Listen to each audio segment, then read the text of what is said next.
Bismillah. Assalamualaikum warahmatullahi wabarakatuh. Teman-teman semua, di dalam kitab hadis al-Nabi, Nabi sallallahu alaihi wasallam bersabda, kata Nabi sallallahu alaihi wasallam, "Ad-dinu nasihat." Agama ini adalah nasihat. Lalu sahabat yang hadir pada saat itu bertanya kepada Nabi sallallahu alaihi wasallam, "Qulna liman?" Untuk siapa ya Rasul? Dan kata Nabi sallallahu alaihi wasallam, "Ila kitabihi wa kutub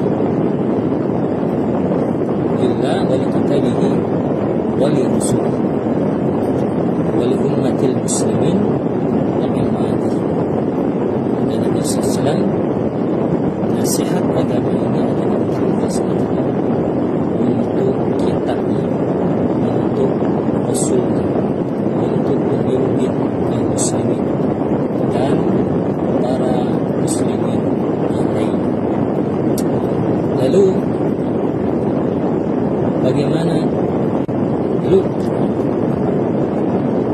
bagaimana maksud daripada bahwa agama ini adalah untuk rasul? Maka Imam An-Nawawi mengatakan dalam kitab Al-Wahyi mengatakan bahwa kita sebagai umat Nabi sallallahu alaihi wasallam wajib benarkan apa-apa saja yang disampaikan oleh Nabi sallallahu alaihi wasallam. Karena apa yang keluar dari lisan Nabi sallallahu alaihi wasallam berarti itu adalah kebaikan bagi umat Nabi sallallahu alaihi wasallam. Kita harus menjalankan sunnah-sunnah yang Nabi tinggalkan. Kita harus membela Nabi baik dalam keadaan dia hidup maupun dalam keadaan dia sudah meninggal. Dan upload video saya yang pagi tadi, ada semalam, ada suatu bentuk pelecehan yang dilakukan oleh umat Islam sendiri. Dan kita tidak habis pikir bagaimana mereka bisa melakukan itu di acara maulid Nabi yang katanya ittiba ala Rasulullah sallallahu alaihi wasallam. Kita tahu Allah SWT berfirman, "Qul in kuntum tuhibbuna Allah fattabi'uni yuhibbukumullah wa yaghfir lakum dhunubakum wallahu ghafurur rahim." Kata Allah, kalau engkau mencintai aku, kata Allah SWT, ikutilah Nabi Muhammad SAW. Kenapa kita mengikuti Nabi SAW? Karena akhlaknya sudah teruji, perilakunya sudah teruji, ucapannya sudah teruji, akhlak terhadap keluarganya sudah teruji, akhlak terhadap sahabat-sahabatnya telah teruji. Maka tidak ada lagi akhlak yang lebih baik di dunia ini selain berakhlak dengan akhlak Nabi sallallahu alaihi wasallam.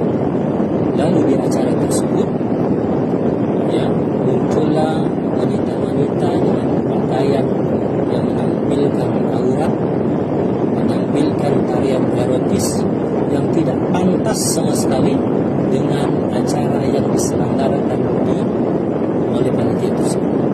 Dan saya pribadi sangat marah dengan keadaan yang dilakukan oleh umat Islam seperti ini.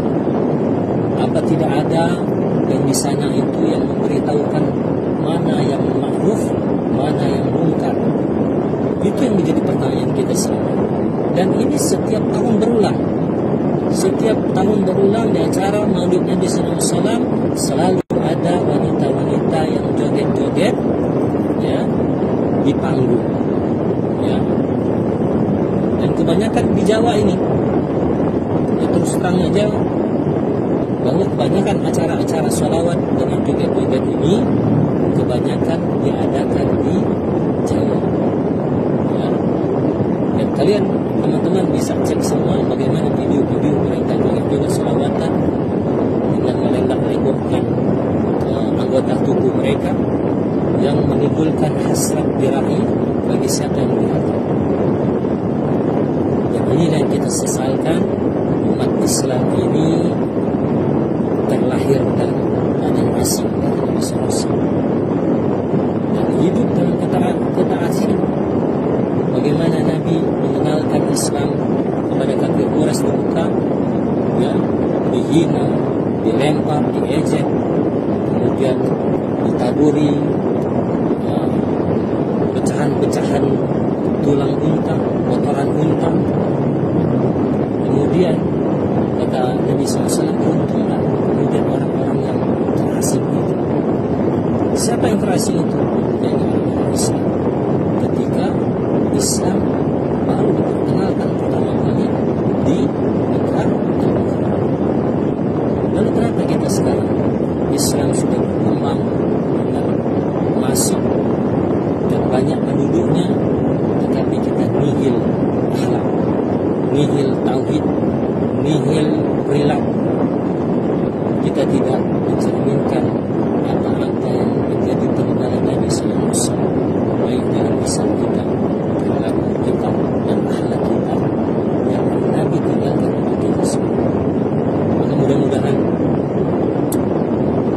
apa yang terjadi terutama di Indonesia ini